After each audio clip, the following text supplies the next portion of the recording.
ನಮಸ್ಕಾರ.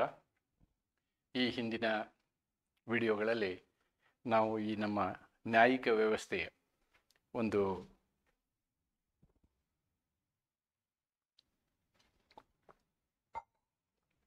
ನ್ಯಾಯ ವ್ಯಾಪ್ತಿಗಳನ್ನು ನಾವು ನೋಡ್ತಾ ಇದ್ದೀವಿ. ಈಗ ಯೂನಿಟ್ 4ನ ಮೊದಲನೇ ವಿಷಯ ಇದು. ನಾವು ಇಲ್ಲಿ ಏನು ಮಾಡ್ತೀವಿ ಅಂದರೆ ಅಧೀನ ನ್ಯಾಯಾಲಯಗಳ ಬಗ್ಗೆ ಇಲ್ಲಿ ನಾವು ಇವತ್ತು ಚರ್ಚೆ ಮಾಡುವರಿದ್ದೀವಿ. We are discussing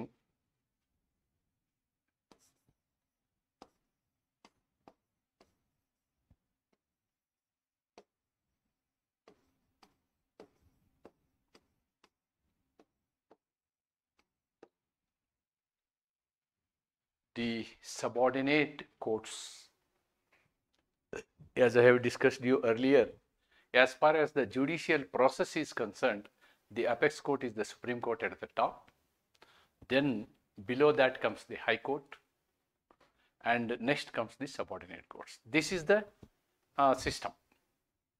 Again, in subordinate courts, there are various divisions that we are going to see. As far as the administrative aspect is concerned, both High Court and Supreme Court are parallel. When we talk about the jurisdiction and we talk about the appellate authority is concerned, always the Supreme Court is superior than the High Court. That's the issue. In other words, any decision of the High Court can be appealed in Supreme Court, whereas the decision of the Supreme Court cannot be appealed in the High Court. Therefore, with respect to judicial process, the Supreme Court is superior. With respect to administrative aspects, I think both are same. But in case of appointment, the Chief Justice of India and the Collegium has got the power of appointment. That is another glaring superiority of the Supreme Court. That's what we can just see. So now, today we are discussing the subordinate courts, how the subordinate courts are done, what is its jurisdiction, how the appointment of the judges is done at the lower courts. As we have discussed, the appointment of the Supreme Court judges is also done by the collegium system, whereas there are below courts. What are below courts? Courts at the taluk level, courts, civil courts, then criminal courts, district civil court and sessions court. So all these other things, who are all doing it? In other words, there will be a judiciary examination, and now very recently, last week, a judgment has come. What is the judgment? If you want to write a judicial exam,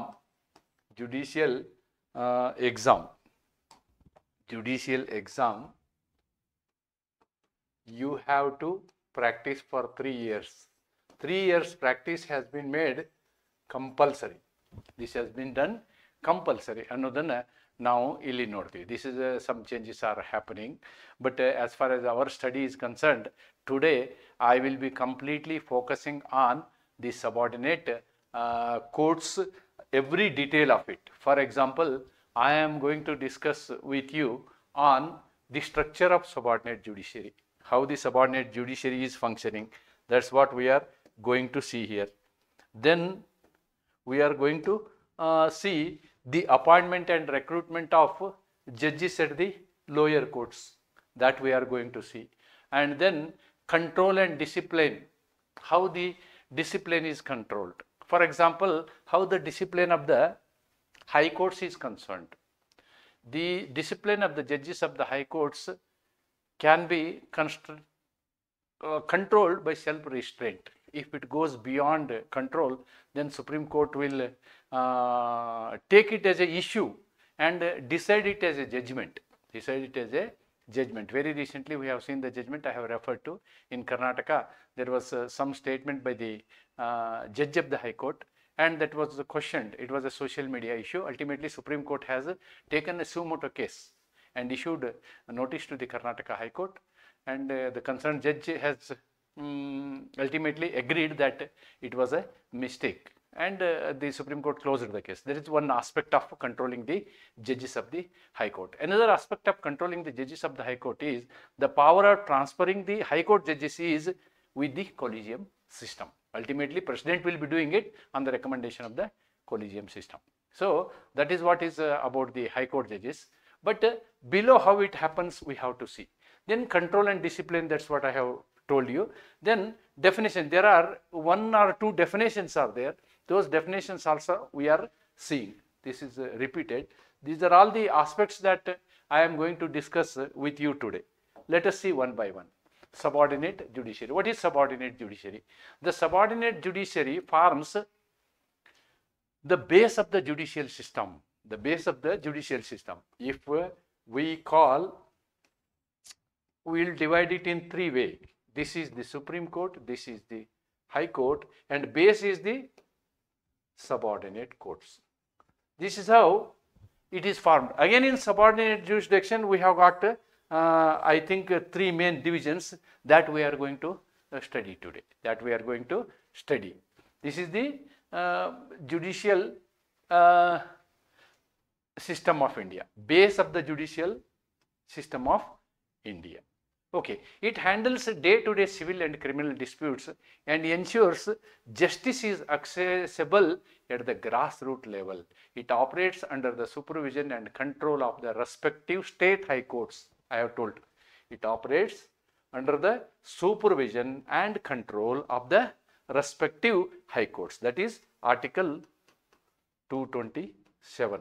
Under Article 227, High Court has the power to control all subordinate courts, and its structure is governed by both statutory laws and constitutional laws. There are some laws also and constitutional provisions also in respect of subordinate courts. Let us see them.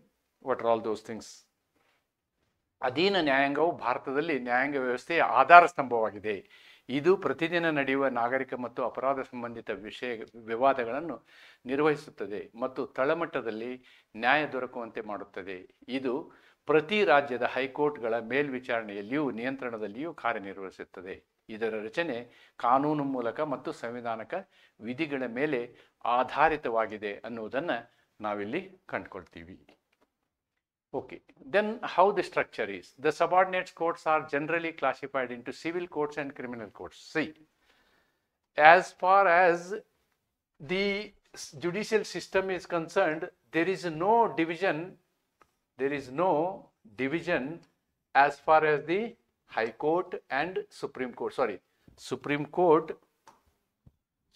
Court and High Court are concerned. Whereas in case of subordinate courts, there are 2 divisions, criminal, civil.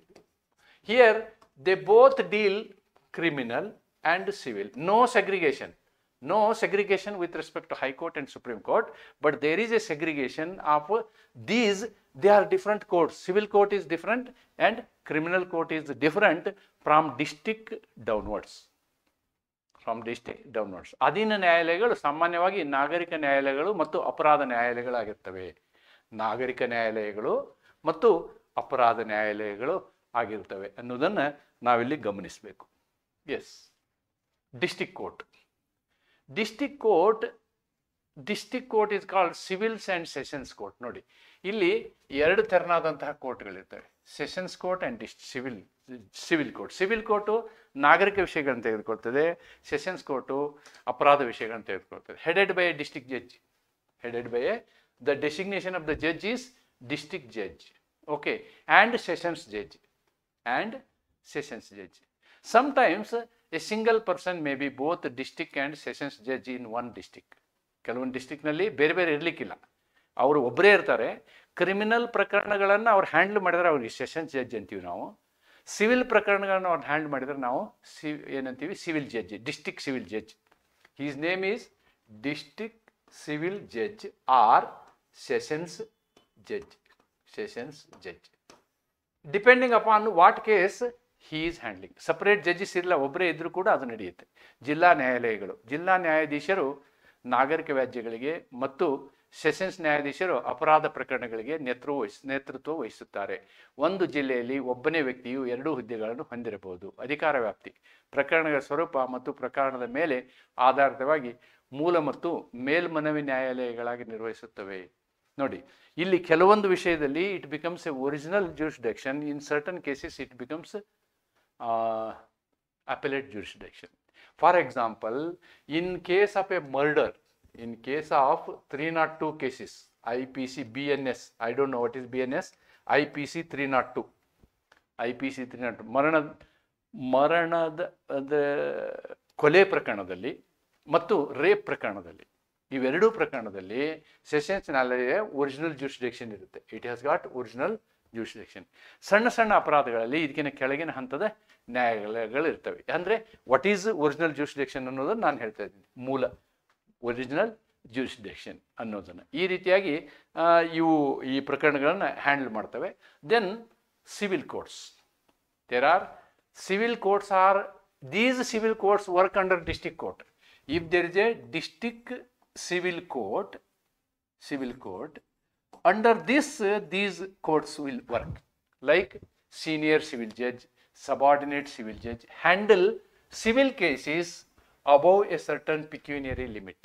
ನೋಡಿ, ಇಲ್ಲಿ ಏನಾಗುತ್ತೆ ಅಂತಂದ್ರೆ, ಯಾವುದೇ ಒಂದು ದಿವಾನಿ ವ್ಯಾಜ್ಯದ ಅಥವಾ ನಾಗರಿಕ ವ್ಯಾಜ್ಯದ valuation ಮಾಡ್ತಾರೆ, ಅದರ ಬೆಲೆ ಎಷ್ಟು, ಕಾಂಪೆನ್ಸೇಷನ್ ಎಷ್ಟು, ಆ ವ್ಯಾಲ್ಯೂಯೇಷನ್ ಮಾಡಿ ವ್ಯಾಲ್ಯೂಯೇಷನ್ಗೆ ಸಂಬಂಧಪಟ್ಟಂತೆ ಆಯಾ ಕೋರ್ಟ್ಗಳಿಗೆ ಹೋಗ್ತದೆ. ಅದು ಸಬಾರ್ಡಿನೇಟ್ ಜಡ್ಜ್ ಸಿವಿಲ್ ಜಡ್ಜ್ಗೆ ಹೋಗ್ತದೋ, ಸೀನಿಯರ್ ಸಿವಿಲ್ ಜಡ್ಜ್ಗೆ ಹೋಗ್ತದೋ ಅನ್ನೋದನ್ನು ಆ ಒಂದು ನ್ಯಾಯದ ಅಥವಾ ಏನು ವ್ಯಾಜ್ಯದ ಮೊತ್ತ ಏನಿದೆ ಅದರ ಮೇಲೆ ಡಿಪೆಂಡ್ ಆಗ್ತದೆ. Civil judge junior, one more judge is there, junior division. Civil judge deals with lower value, ಅತಿ ಕಡಿಮೆ ವ್ಯಾಲ್ಯೂ ಇದ್ದಂಥದ್ದನ್ನು ಇವ್ರು ನೋಡ್ತಾರೆ, ಅದಕ್ಕಿಂತ ಜಾಸ್ತಿ ವ್ಯಾಲ್ಯೂ ಇದ್ದಂಥವ್ರನ್ನ ಇವ್ರು ನೋಡ್ತಾರೆ. ಈ ರೀತಿಯಾಗಿ ಬೇರೆ ಬೇರೆ ಅಮೌಂಟಿಗೆ ತಕ್ಕನಾಗೆ ಇವರುಗಳು ಈ ಪ್ರಕರಣಗಳನ್ನು ನೋಡ್ತಾರೆ. ಮತ್ತು ಈ ಎಲ್ಲ ಪ್ರಕರಣಗಳ ಅಪೀಲ್ ಏನಾಗ್ತದೆ ಅಂದರೆ ಡಿಸ್ಟಿಕ್ ಕೋರ್ಟಿಗೆ ಹೋಗ್ತದೆ. ಅವರು ಆವಾಗ it district court acts as A appellate authority. It will have A appellate jurisdiction. ಆದರೆ ಇಲ್ಲಿ ಕೆಳಗಿನ ನ್ಯಾಯಾಲಯಗಳು ನಿರ್ದೇಶಿಸಿದಂತಹ ನಿರ್ಧಾರದ ಮೇಲೆ ನಾವೇನು ಮಾಡ್ಬೋದು, ಮೇಲ್ಮನವಿಯನ್ನು ಡಿಸ್ಟಿಕ್ ಕೋರ್ಟಿಗೆ ಸಲ್ಲಿಸ್ಬೋದು. ನಾಗರಿಕ ನ್ಯಾಯಾಲಯಗಳು, ಸೀನಿಯರ್ ನಾಗರಿಕ ನ್ಯಾಯಾಧೀಶ, ಅಧೀನ ನ್ಯಾಯಾಧೀಶ ನಿರ್ದಿಷ್ಟ ಹಣಕಾಸು ಮಿತಿಗೆ ಮೇಲಾಗಿರುವ ನಾಗರಿಕ ಪ್ರಕರಣಗಳನ್ನು ವಹಿಸುತ್ತಾರೆ. ಮತ್ತು ಕಡಿಮೆ ಮೌಲ್ಯದನ್ನು ಯಾರು ವಹಿಸ್ತಾರೆ, ಜೂನಿಯರ್ ವಿಭಾಗದ ನಾಗರಿಕ ನ್ಯಾಯಾಧೀಶ. ಅತಿ ಕಡಿಮೆ ಇರುವಂಥದ್ದು ಇವರು, ಅದಕ್ಕಿಂತ ಜಾಸ್ತಿ ಇರುವಂಥದ್ದು ಇದು ಕಡಿಮೆ ಇರುವಂಥದ್ದು ಇವರು, ಅದಕ್ಕಿಂತ ಜಾಸ್ತಿ ಇರುವಂಥದ್ದನ್ನು ಇವರು ಏನು ಮಾಡ್ತಾರೆ, ಹ್ಯಾಂಡಲ್ ಮಾಡ್ತಾರೆ. ಆಮೇಲೆ ಇವರು ಯಾರೇ ಜಜ್ಮೆಂಟ್ ಕೊಡಲಿ, ಇವರಾದರೂ ಕೊಡಲಿ ಇವರಾದರೂ ಕೊಡಲಿ, ಅಪೀಲ್ ಏನಾಗ್ತದೆ, ಜಿಲ್ಲಾ ನ್ಯಾಯಾಲಯಕ್ಕೆ ಹೋಗ್ತದೆ ಅಂತಕ್ಕಂಥದ್ದನ್ನು ನಾವಿಲ್ಲಿ ಗಮನಿಸಬೇಕು. Then comes criminal courts. ನೋಡಿ, ಅದೇ ತೆರನಾಗಿ ಸೆಷನ್ಸ್ ಕೋರ್ಟ್ ಅಂಡರ್, ಇದು ಡಿಸ್ಟಿಕ್ ಲೆವೆಲ್. ಇದ್ರ ಕೆಳಗಿರ್ತಕ್ಕಂಥ ಈ ಕೋರ್ಟ್ಗಳಿಗೆ ನಾವೇನಂತೀವಿ, ಮ್ಯಾಜಿಸ್ಟ್ರೇಟ್ ಕೋರ್ಟ್ ಅಂತ ಹೇಳ್ತೀವಿ. Will call them as magistrate court. Chief Judicial Magistrate supervise magistrates and hears the serious criminal cases. ತುಂಬ ಸೀರಿಯಸ್ ಇರುವಂಥ ಕ್ರಿಮಿನಲ್ ಕೇಸ್ಗಳನ್ನ ಇವ್ರು ನೋಡ್ತಾರೆ. Judicial magistrate first class handles criminal cases punishable up to 3 years. ನೋಡಿ, 3 ವರ್ಷದ ತನಕ ಏನು ಶಿಕ್ಷೆ ಆಗುವಂಥ ಕೇಸ್ಗಳಿದ್ರೆ ಇವ್ರು ನೋಡ್ತಾರೆ. ಆಮೇಲೆ judicial magistrate second class handles minor criminal cases, ಸಣ್ಣ ಪುಟ್ಟ ಕೇಸ್ಗಳನ್ನು ಇವ್ರು ಹ್ಯಾಂಡಲ್ ಮಾಡ್ತಾರೆ. Okay, in metropolitan cities population above 1 million ಈ ಕೋರ್ಟ್ಗಳಿಗೆ ಈ ಹೆಸರು ಕೊಡ್ತಾರೆ ಅಷ್ಟೇ. ಏನು, ಅದು ಕ್ರಿಮಿನಲ್ ಕೋರ್ಟ್ಗಳೇ ಚೀಫ್ ಮೆಟ್ರೋಪಾಲಿಟನ್ ಮ್ಯಾಜಿಸ್ಟ್ರೇಟ್ ಅಂತ ಒಂದು, ಮೆಟ್ರೋಪಾಲಿಟನ್ ಮ್ಯಾಜಿಸ್ಟ್ರೇಟ್ ಅಂತ ಒಂದು. ಇಲ್ಲಿ ಈ ರೀತಿಯಾದಂತಹ ಡೆಸಿಗ್ನೇಷನ್ ಡಿಸ್ಟಿಕಲ್ಲಿ ಇರುತ್ತೆ. ಬಟ್ ದೊಡ್ಡ ದೊಡ್ಡ ನಗರಗಳಲ್ಲಿ ಈ ರೀತಿಯಾದಂತಹ ಡೆಸಿಗ್ನೇಷನ್ ಇರುತ್ತೆ. ಇವರೆಲ್ಲರೂ ಕೂಡ ಏನು ಮಾಡ್ತಾರೆ, ಕ್ರಿಮಿನಲ್ ಕೇಸ್ಗಳನ್ನ ಹ್ಯಾಂಡಲ್ ಮಾಡ್ತಾರೆ. All handle the criminal cases. Therefore criminal courts and civil courts are segregated here. Next, ಇದನ್ನೇ ಕನ್ನಡದಲ್ಲಿ ಹೇಳಿದ್ದೀನಿ. ಮುಖ್ಯ ನ್ಯಾಯಾಧೀಶ ಇತರ ನ್ಯಾಯಾಧೀಶರ ಮೇಲ್ವಿಚಾರಣೆ ಮತ್ತು ಗಂಭೀರ ಅಪರಾಧ ಪ್ರಕರಣಗಳನ್ನು ವಹಿಸುತ್ತಾರೆ. ಮೊದಲನೇ ಶ್ರೇಣಿಯ ನ್ಯಾಯಾಧೀಶ ಇವರು 3 ವರ್ಷದವರೆಗಿನ ಶಿಕ್ಷೆ ಇರುವ ಅಪರಾಧ ಪ್ರಕರಣಗಳನ್ನು ನಿರ್ಮಿಸುತ್ತಾರೆ. 2ನೇ ಶ್ರೇಣಿಯ ನ್ಯಾಯಾಧೀಶ ಸಣ್ಣ ಅಪರಾಧ ಪ್ರಕರಣಗಳನ್ನು ನಿರ್ವಹಿಸುತ್ತಾರೆ. ಇದೇ ಪಟ್ಟಣದಲ್ಲಿ ಈ ರೀತಿಯಾಗಿರುತ್ತೆ. ಏನು, ಮುಖ್ಯ ಮಹಾನಗರ ನ್ಯಾಯಾಧೀಶ, ಮಹಾನಗರ ನ್ಯಾಯಾಧೀಶ. That's in Bangalore. We can see it in Bangalore. Then special statutory courts, ಕಾನೂನಿನಿಂದ ಮಾಡಲಾದಂಥ ಇತರೆ ನ್ಯಾಯಾಲಯಗಳು. They are established by virtue of law. Laws enacted for creating these courts, like family court, labor court, consumer court, then CBI court, okay, then fast track court. All these things are established by provision of a law. The legislature may make law and provide for these courts. ಅಂದರೆ ಇವೆಲ್ಲ divorce ಕೇಸನ್ನು, ಕಾರ್ಮಿಕರಿಗೆ ಸಂಬಂಧಪಟ್ಟಂಥ ಪ್ರಕರಣಗಳನ್ನು, ಆಮೇಲೆ ಗ್ರಾಹಕರ ನ್ಯಾಯಮಂಡಳಿಗಳು, ಇವೆಲ್ಲವುಗಳು ಕೂಡ ಏನಾಗ್ತವೆ ಅಂದರೆ ಶಾಸನಾತ್ಮಕದಿಂದ ಉಂಟಾದಂಥ ಈ ಕೋರ್ಟ್ಗಳು ಅನ್ನೋದನ್ನು ನಾವಿಲ್ಲಿ ಗಮನಿಸ್ತೀವಿ. And then this is all the structure of the court. Now I am talking about the recruitment of judges. ನೋಡಿ, appointment of district judges. District judges are appointed constitutional basis. There is article 233(1) ನಲ್ಲಿ ಏನು ಹೇಳ್ತಾರೆ ಅಂದರೆ, appointment of district judge is made by the governor of the state in consultation with the high court. ನೋಡಿ, ಇಲ್ಲಿ ಉಚ್ಚ ನ್ಯಾಯಾಲಯವನ್ನು ಅಂದರೆ ಹೆಂಗೆ ಕೊಲಿಜಿಯಂ ಸಿಸ್ಟಮ್ ಇದೆಯೋ ಅಲ್ಲಿ ಇಲ್ಲಿ ಏನಾಗ್ತದೆ ಅಂದರೆ ರಾಜ್ಯಪಾಲರು ಮತ್ತು ಉಚ್ಚ ನ್ಯಾಯಾಲಯ ಇಲ್ಲಿ ಇನ್ವಾಲ್ವ್ ಆಗುತ್ತೆ. ಹೈಕೋರ್ಟ್ ಚೀಫ್ ಜಸ್ಟಿಸು ಇವರು ಇನ್ವಾಲ್ವ್ ಆಗಿ ಏನು ಮಾಡ್ತಾರೆ, ಜಿಲ್ಲಾ ನ್ಯಾಯಾಧೀಶರನ್ನ ನೇಮಕ ಮಾಡ್ತಾರೆ. ಅದಕ್ಕೆ ಏನು ಮಾಡ್ತಾರೆ, ಕಂಡೀಷನ್ಸ್ ಏನು, that is available in 233(2), article 233(2). Advocate 7 ವರ್ಷ ಏನು ಮಾಡಿರಬೇಕು, ಆ್ಯಸ್ ಎ ಅಡ್ವೊಕೇಟ್ ಸರ್ವಿಸ್ ಮಾಡಿರಬೇಕು, ಮತ್ತು must be recommended by the high court. High court ಇವರ ಹೆಸರನ್ನು ನಾಮನಿರ್ದೇಶಿಸಬೇಕು. It should be recommended by the high court. ಆವಾಗ ಅವರು ಜಡ್ಜ್ ಆಗಲಿಕ್ಕೆ, ಜಿಲ್ಲಾ ನ್ಯಾಯಾಧೀಶರಾಗಲಿಕ್ಕೆ ಅರ್ಹರಾಗ್ತಾರೆ. Okay, sources of appointments are 2 types. One is direct recruitments, from ಅಡ್ವೊಕೇಟ್ಸ್ನ ನಾಮಿನೇಟ್ ಮಾಡ್ಬೋದು. ಇನ್ನೊಂದು ಪ್ರಮೋಷನ್ ಕೊಡ್ಬೋದು. ಪ್ರಮೋಷನ್ ಅಂದರೆ ಕೆಳಗಿನಲ್ಲಿ ಇರ್ತಕ್ಕಂಥ ಜಡ್ಜ್ಗಳಿದಾರಲ್ವಾ, ಲೋಯರ್ ಕೋರ್ಟ್ನಲ್ಲಿ ಇರ್ತಕ್ಕಂಥ ಜಡ್ಜ್ಗಳಿಗೂ ಕೂಡ ಏನು ಮಾಡ್ಬೋದು, ಅಲ್ಲಿ ಪದೋನ್ನತಿಯನ್ನು ಮಾಡ್ಬೋದು. ಅಂದರೆ ಈ ಸೀನಿಯರ್ ಸಿವಿಲ್ ಜಡ್ಜ್ಗಳನ್ನ ಪದೋನ್ನತಿ ಮಾಡಿ ನಾವೇನು ಮಾಡ್ತೀವಿ, ಜಿಲ್ಲೆಯ ನ್ಯಾಯಾಧೀಶರುಗಳನ್ನಾಗಿ ಮಾಡುವಂತಹ ಒಂದು ಪ್ರಕ್ರಿಯೆ. This is how it all happens. There are 2 types of process. One is by virtue of promotion. Another is by virtue of direct selection among the advocates for the post of district judge. ಜಿಲ್ಲಾ ನ್ಯಾಯಾಧೀಶರ ವಿಷಯದಲ್ಲಿ ನಾ ಹೇಳ್ತಾ ಇರೋದು, ಇನ್ನೂ ಕೆಳಗೆ ಬಂದಿಲ್ಲ ನಾನು. ನ್ಯಾಯಾಧೀಶರು, ಜಿಲ್ಲಾ ನ್ಯಾಯಾಧೀಶರು ನೋಡಿ, ಸಂವಿಧಾನದ ಆಧಾರದಲ್ಲಿ ಜಿಲ್ಲಾ ನ್ಯಾಯಾಧೀಶರ ನೇಮಕಾತಿ ರಾಜ್ಯಪಾಲರಿಂದ ಹೈಕೋರ್ಟ್ಗಳ ಸಲಹೆಯೊಂದಿಗೆ ನಡೆಯುತ್ತದೆ. ಕನಿಷ್ಠ 7 ವರ್ಷಗಳ ವಕೀಲತ್ವ ಹೊಂದಿರುವಂಥವ್ರು ಇರಬೇಕು.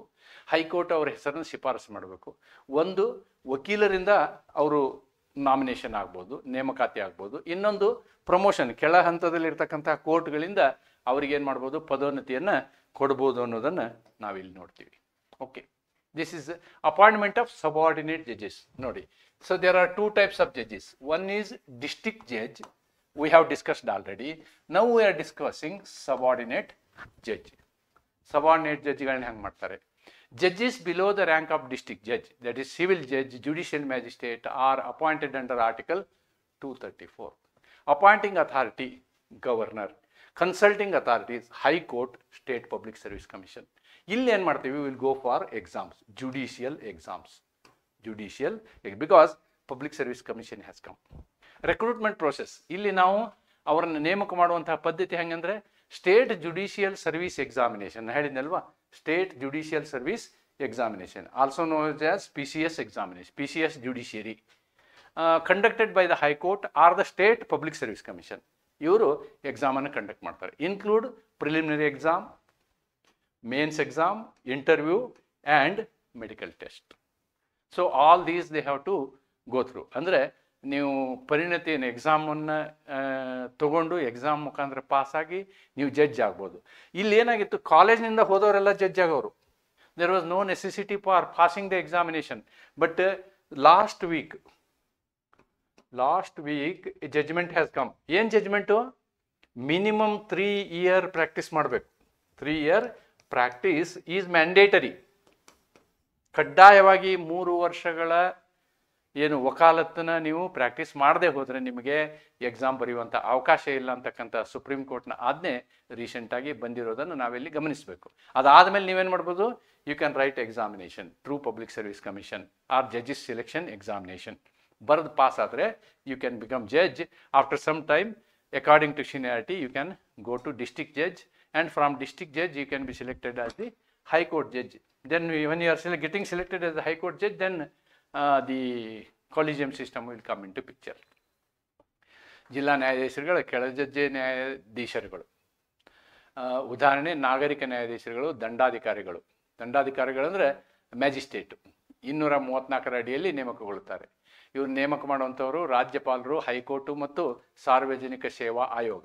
ಸಾಮಾನ್ಯವಾಗಿ ಏನು ಮಾಡ್ತಾರೆ ಅಂದರೆ ರಾಜ್ಯ ನ್ಯಾಯಾಂಗ ಸೇವಾ ಪರೀಕ್ಷೆಯನ್ನು ನಡೆಸ್ತಾರೆ. ಹೈಕೋರ್ಟು ಮತ್ತು ರಾಜ್ಯ PSC ಸೇರಿ ಇದನ್ನು ನಡೆಸ್ತಾರೆ. ಈ ಪರೀಕ್ಷೆಯ ನಂತರ ಇದರಲ್ಲಿ ಏನಿರುತ್ತೆ, ಪ್ರಿಲಿಮ್ಸ್ ಇರುತ್ತೆ, ಮೇನ್ಸ್ ಇರುತ್ತೆ, ಇಂಟರ್ವ್ಯೂ ಇರುತ್ತೆ. ಇದೆಲ್ಲ ಪಾಸಾಗಿ ಮೆಡಿಕಲ್ ಟೆಸ್ಟ್ ಪಾಸ್ ಆದಮೇಲೆ ನೀವೇನಾಗ್ಬೋದು, ಜಡ್ಜ್ ಆಗ್ಬೋದು, ಕೆಳ ದರ್ಜೆಯ ಕೆಳ ಕೋರ್ಟ್ಗಳ ಜಡ್ಜ್ ಆಗ್ಬೋದು. ಆಮೇಲೆ ಕಂಟ್ರೋಲ್ ಆ್ಯಂಡ್ ಡಿಸಿಪ್ಲಿನ್, ಇವುಗಳ ಶಿಸ್ತನ್ನು ಹೆಂಗೆ ನೋಡ್ಬೋದು ಮತ್ತು ನಿಯಂತ್ರಣವನ್ನು ಹೇಗೆ ಮಾಡ್ಬೋದು ಅನ್ನೋದನ್ನು ನಾವೇನು ಮಾಡ್ತೀವಿ, ಆರ್ಟಿಕಲ್ 227 ಕೂಡ 235 ಕೂಡ ಬರುತ್ತೆ. 235ನಲ್ಲಿ ಬರುತ್ತೆ administrative control over district and subordinate courts including postings, transfers, promotion and dismiss. This is administrative matter. Is vested in the high court. ನೋಡಿ, ಇದನ್ನೆಲ್ಲ ಮಾಡುವಂಥದ್ದು ಉಚ್ಚ ನ್ಯಾಯಾಲಯ. This ensures judicial independence from the executive. ನೋಡಿ, ಇಲ್ಲೆಲ್ಲ ಮಂತ್ರಿಗಳು ಮಾಡಲ್ಲ. No ministers are administration. State government ಏನು ಭಾಗವಹಿಸಲ್ಲ ಇದರಲ್ಲಿ. ಭಾಗವಹಿಸೋರು ಯಾರು? Supreme court. This is what is achieved as the independence of judiciary at the lower level also. ಜಿಲ್ಲಾ ಮತ್ತು ಅಧೀನ ನ್ಯಾಯಾಲಯಗಳ ಆಡಳಿತಾತ್ಮಕ ನಿಯಂತ್ರಣವನ್ನು ಅನುಚ್ಛೇದ 235ರಲ್ಲಿ ಮಾಡಲಾಗ್ತದೆ. ಬದಲಾವಣೆ, ವರ್ಗಾವಣೆ, ಪ್ರಗತಿ ಅಂದರೆ staff matters is controlled under 235. Supervision is done under 227 ಅನ್ನೋದನ್ನು ನಾವಿಲ್ಲಿ ಗಮನಿಸಬೇಕು. Then definitions. In this 236, there are two definitions. What is meant by district judge and what is judicial service ಅನ್ನೋದನ್ನು ಡಿಫೈನ್ ಮಾಡಿದ್ದಾರೆ ಅಷ್ಟೇ. ಇಲ್ಲಿ ಇದು ನಮಗೆ ಡಿಸ್ಟ್ರಿಕ್ಟ್ ಜಡ್ಜ್ ಇನ್ಕ್ಲೂಡ್ಸ್. ನೋಡಿ, ಇದು ಯಾಕೆ ಮಾಡಿದ್ರು ಅಂದರೆ ಎಲ್ಲಿ ಕೇಸ್ಗಳು ಜಾಸ್ತಿ ಇರ್ತವೆ ಅಲ್ಲಿ ಡಿಸ್ಟ್ರಿಕ್ಟ್ ಜಡ್ಜ್ ಜೊತೆಗೆ ಇನ್ನೂ ಒಬ್ಬಿಬ್ಬರನ್ನ ಜಡ್ಜ್ ಹಾಕ್ತಾರೆ. ಅವ್ರಿಗೆ ಅಡಿಷನಲ್ ಜಡ್ಜ್ ಅಂತಾರೆ, ಅಸಿಸ್ಟೆಂಟ್ ಸೆಷನ್ ಜಡ್ಜ್ ಅಂತಾರೆ. ಬಟ್ ಅವ್ರು ಎಲ್ಲರೂ ಕೋರ್ಟ್ನ ತೀರ್ಪು ಕೊಡ್ತಾರಲ್ಲ, ತೀರ್ಪು ಕೊಡುವ ವಿಷಯದಲ್ಲಿ ಅವರೆಲ್ಲರನ್ನೂ ನಾವೇನು ಮಾಡ್ತೀವಿ, ಜಿಲ್ಲಾ ನ್ಯಾಯಾಧೀಶ ಅಂತ ಕನ್ಸಿಡರ್ ಮಾಡ್ತೀವಿ. That's why this definition is given. ಅಂದರೆ ಒಂದು ಡಿಸ್ಟ್ರಿಕ್ಟ್ ಕೋರ್ಟಲ್ಲಿ ಒಬ್ಬರು ಡಿಸ್ಟ್ರಿಕ್ಟ್ ಜಡ್ಜ್ ಇರ್ಬೋದು, ಒಬ್ಬರು ಅಡಿಷನಲ್ ಡಿಸ್ಟ್ರಿಕ್ಟ್ ಜಡ್ಜ್ ಇರ್ಬೋದು, ಅಸಿಸ್ಟೆಂಟ್ ಸೆಷನ್ಸ್ ಜಡ್ಜ್ ಇರ್ಬೋದು. ಇವ್ರು ಎಲ್ಲರನ್ನೂ ನಾವೇನು ಮಾಡ್ತೀವಿ, ಅವ್ರು ತೀರ್ಪು ಕೊಟ್ಟರೆ ಆ ತೀರ್ಪಿನ ವ್ಯಾಲ್ಯೂ ಹೆಂಗಿರ್ತದೆ, ಜಿಲ್ಲಾ ನ್ಯಾಯಾಧೀಶರು ಕೊಟ್ಟ ಹಾಗಿರ್ತದೆ. District judge includes additional district judge and assistant district judge etcetera. Judicial service ಅಂದ್ರೇನು? A service comprising persons intended to hold posts of district judge and other in the judicial hierarchy excluding those in administrative tribunals. ಅಂದರೆ administrative ಟ್ರಿಬ್ಯುನಲಲ್ಲಿ ಇರುವಂತಹ ನ್ಯಾಯಾಧೀಶರುಗಳನ್ನು ಹೊರತುಪಡಿಸಿ ಉಳಿದವ್ರು ಏನು ಕೆಲಸ ಮಾಡ್ತಾರಲ್ಲ ನ್ಯಾಯಿಕ ವ್ಯಾಪ್ತಿಯಲ್ಲಿ, ಅವರಿಗೆಲ್ಲರಿಗೂ ನಾವೇನಂತೀವಿ, judicial service ಅಥವಾ ನ್ಯಾಯಾಂಗ ಸೇವೆ ಅಂತೀವಿ ಅನ್ನೋದನ್ನು ನಾವಿಲ್ಲಿ ಗಮನಿಸ್ಬೋದು. ಮತ್ತು ಜಿಲ್ಲಾ ನ್ಯಾಯಾಧೀಶ ಅಂದರೆ ಏನಿಲ್ಲ, ಅತಿರಿಕ್ತ ಜಿಲ್ಲಾ ನ್ಯಾಯಾಧೀಶ ಮತ್ತು ಸಹಾಯಕ ಸೆಷನ್ಸ್ ಇವರೆಲ್ಲರೂ ಕೂಡ ಜಿಲ್ಲಾ ನ್ಯಾಯಾಧೀಶರ ಒಂದು ಏನು ವ್ಯಾಖ್ಯಾನದಲ್ಲಿ ಒಳಗೊಳ್ತಾರೆ ಅನ್ನೋದನ್ನು ನಾವು ಈ ಒಂದು ಅನುಚ್ಛೇದದಲ್ಲಿ ನೋಡ್ತೀವಿ. Then article 237 application of provisions. This is not such an important. Permits the governor after consultation with the high court to apply the provisions of chapter 6 subordinate courts to any class or classes of magistrates in the state. So this is a purely administrative matter. Don't give much importance to this. So governor treat them as per chapter 6 of our constitution. That's it. ರಾಜ್ಯಪಾಲರು ಹೈಕೋರ್ಟ್ನ ಸಲಹೆಯೊಂದಿಗೆ ವಿಧಿ ಅಧ್ಯಾಯ 6ರ ಅಲ್ಲಿರುವ ವಿಧಿಗಳನ್ನು ಯಾವುದೇ ವರ್ಗದ ಮ್ಯಾಜಿಸ್ಟ್ರೇಟ್ಗಳಿಗೆ ಅನ್ವಯಿಸಬಹುದು. Magistrate ಆದವರಿಗೆ ಅದೆಲ್ಲ ಅನ್ವಯ ಆಗುತ್ತೆ. ಅದು ರಾಜ್ಯಪಾಲರು ಆಡಳಿತಾತ್ಮಕವಾಗಿ ನೋಡ್ಬೋದು. This is all about our subordinate judiciary. ನೋಡಿ, ಇದನ್ನು ನಾನು ಬ್ರೀಫಾಗಿ ಇಲ್ಲಿ ಮಾಡಿದ್ದೀನಿ. ಜಡ್ಜಸನ್ನು ಡಿಸ್ಟ್ರಿಕ್ಟ್ ಜಡ್ಜನ್ನು ಅಪಾಯಿಂಟ್ ಮಾಡೋದು ಹೈಕೋರ್ಟು ಮತ್ತು ರಾಜ್ಯಪಾಲರು ಸೇರಿ. ಯಾವ ವಕೀಲರು 7 ವರ್ಷ ಆಗಿರ್ತಾರೋ ಅಥವಾ ಪ್ರಮೋಷನ್, ಈ ಉಳಿದ ಕೆಳಹಂತದ ನ್ಯಾಯಾಲಯದಲ್ಲಿರ್ತಕ್ಕಂಥ ಮ್ಯಾಜಿಸ್ಟ್ರೇಟು ಇವರೆಲ್ಲ ಏನಿದ್ದಾರೆ ಅವ್ರುಗಳನ್ನು ಪ್ರಮೋಷನ್ ಮಾಡುವಂಥ. Recruitment of lower judiciary by governor consulting high court and public service commission. This is exam process. This is actually exam process by examination. Okay. Then control over the subordinate courts. High courts has administrative and disciplinary control. Interpretation. ಇವೆರಡು interpretation ನ ನಾವು ನೋಡಿದ್ದೀವಿ. ಆಮೇಲೆ application to magistrates 237. Governor may apply provisions to certain magistrates. So this is not of so important, but other things are very, very important. ಅದನ್ನೇ ಇಲ್ಲಿ ಕನ್ನಡದಲ್ಲಿ ನಾನು ವ್ಯಾಖ್ಯಾನ ಮಾಡಿದ್ದೀನಿ. ಕನ್ನಡದಲ್ಲಿ ಇದೆ ಇದು. That you can take the screenshots. Importance ನೋಡಿ. The subordinate judiciary ensures justice at the ground level or grass root level and acts as a foundation of judicial system. This is the foundation of the judicial system ಅನ್ನೋದನ್ನು ನಾವಿಲ್ಲಿ ಗಮನಿಸಬೇಕು. Then the High Court's supervisory power ensures accountability and integrity. See, these people are controlled by the High Court. So administratively they are controlled by the High Court. Independent appointment and control mechanisms to protect judiciary from the interference of the executive. ಬೇರೆ ಆಫೀಸರ್ಗಳನ್ನ appoint ಮಾಡ್ದಂಗೆ ಕ್ಲರ್ಕ್ನೋ ಅಥವಾ ಇನ್ನೊಬ್ಬ ಯಾರೋ ಸೂಪರ್ವೈಸರ್ನೋ ಅಥವಾ school ಮಾಸ್ಟರ್ನೋ appoint ಮಾಡ್ದಂಗೆ ಇಲ್ಲಿ executive ಯಾವುದೇ ಇಂಟರ್ಫರೆನ್ಸ್ಗೆ ಅವಕಾಶ ಇಲ್ಲ. ಈ ಏನು ರೆಕ್ರೂಟ್ಮೆಂಟ್ ನಡೆಯುತ್ತೋ ಅಥವಾ ನೇಮಕಾತಿ ನಡೆಯುತ್ತೋ, ನೇಮಕಾತಿ ಸಂಪೂರ್ಣವಾಗಿ ಉಚ್ಚ ನ್ಯಾಯಾಲಯದ ಒಂದು ನಿಯಂತ್ರಣದಲ್ಲಿ ನಡೀತದೆ.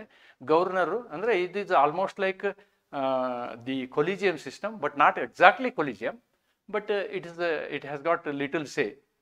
ಗವರ್ನರ್ ಇನ್ವಾಲ್ವ್ ಆಗ್ತಾರೆ ಅಂದರೆ ಸ್ಟೇಟ್ ಗೌರ್ಮೆಂಟ್ ಇನ್ವಾಲ್ವ್ ಆಗ್ತದೆ ಅಂತ ಅರ್ಥ.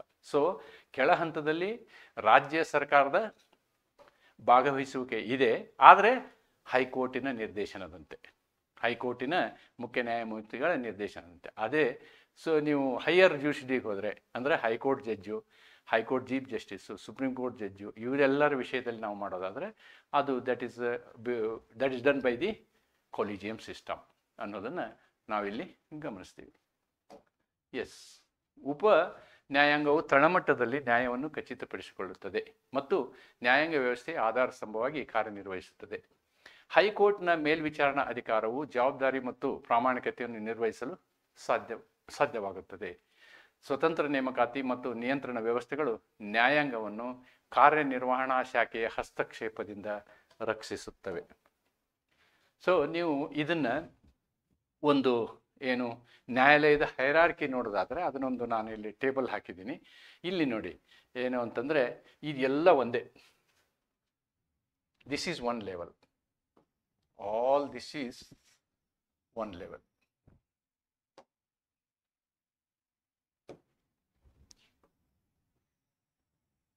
This is one and the same. District court ivu. District court alli enirutte andre this is up to this much. Let me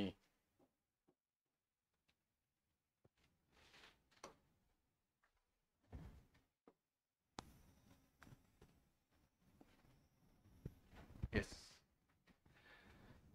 Upper one is the Supreme Court, then comes the High Court, then comes the District and Sessions Court. District Court ಅಲ್ಲಿ ನೋಡಿ, civil ಕೋರ್ಟ್ಗೆ ನಾವು district court ಅಂತೀವಿ, ಆಮೇಲೆ criminal ಕೋರ್ಟ್ಗೆ sessions court ಅಂತೀವಿ. ಇದು ಅಲ್ಲದೇನೆ ನಮಗೇನಾಗುತ್ತೆ ಅಂದರೆ ರೆವಿನ್ಯೂ ಕೋರ್ಟ್ಸ್ ಬರುತ್ತೆ. This is outside this parameter. Revenue ಕೋರ್ಟ್ಸಲ್ಲಿ ಏನಾಗುತ್ತೆ ಅಂತಂದರೆ ಡಿ ಸಿ ಬರ್ತಾರೆ, ಡಿ ಸಿ ಆದಮೇಲೆ ಎ ಸಿ ಬರ್ತಾರೆ, ಎ ಸಿ ಆದಮೇಲೆ ತಹಸೀಲ್ದಾರ್ ಬರ್ತಾರೆ. ಈ ರೀತಿಯಾದಂಥ ವ್ಯವಸ್ಥೆಗೆ ನಾವೇನಂತೀವಿ, ರೆವಿನ್ಯೂ ಕೋರ್ಟ್ಸ್ ಅಂತೀವಿ. They decide on the matters relating to the documents, land documents, and to whom it belongs, what is the area, survey, dispute, such things. Whereas this civil subordinate judge class 1, subordinate judge class 2, and the lowest man is munship court in civil side. In criminal side, first class judicial magistrate, second class judicial magistrate, and sessions court. ನೋಡಿ ಇಲ್ಲೇನಾಗುತ್ತೆ, depending upon the gravity of the case ಇವ್ರಿಗಾರು case ಬರ್ಬೋದು, ಇವ್ರಿಗಾರು ಬರ್ಬೋದು. ಅದು murder rape ಅಂದರೆ directly ಅದು district ಕೋರ್ಟಿಗೆ ಬರುತ್ತೆ. ಹಾಗೆ ಇಲ್ಲಿ ವ್ಯಾಲ್ಯೂಗಳ ಮೇಲೆ ಅವ್ರ ವ್ಯಾಲ್ಯೂ ಎಷ್ಟಿದೆ ಅಂತ ನೋಡಿ, ಆ ಕೇಸಿನ ವ್ಯಾಲ್ಯೂ ಎಷ್ಟಿದೆ ಅಂತ ನೋಡಿ ಆಯಾ ಕೋರ್ಟ್ಗಳಿಗೆ ಇದು ಬರುತ್ತೆ. ಇಲ್ಲಿ ಈ ಕೆಳಹಂತದ ಕೋರ್ಟ್ಗಳು ಈ ಡಿಸ್ಟ್ರಿಕ್ಟ್ ಕೋರ್ಟ್ಗೆ ಅಪೀಲು ಬರ್ಬೋದು ಅನ್ನೋದನ್ನು ನಾವು ಇಲ್ಲಿ ನೋಡ್ಬೋದು. This is all the hierarchy. ನೋಡಿ ಇಲ್ಲಿವರೆಗೆ common, supreme court and high court it is common. And when it comes to district level, the criminal and civil jurisprudence are separated. However, district level alli enagutte andre there is one court called revenue court also. This court is court of executives.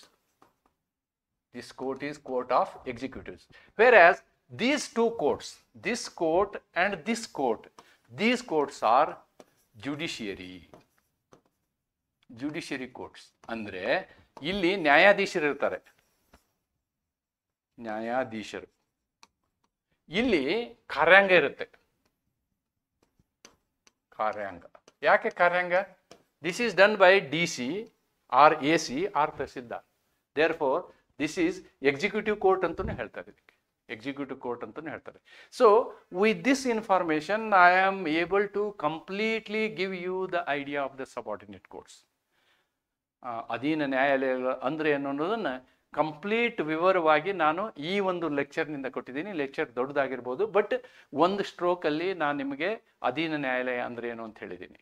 So therefore what we have discussed is, as per unit 3 we have discussed Supreme Court and High Court.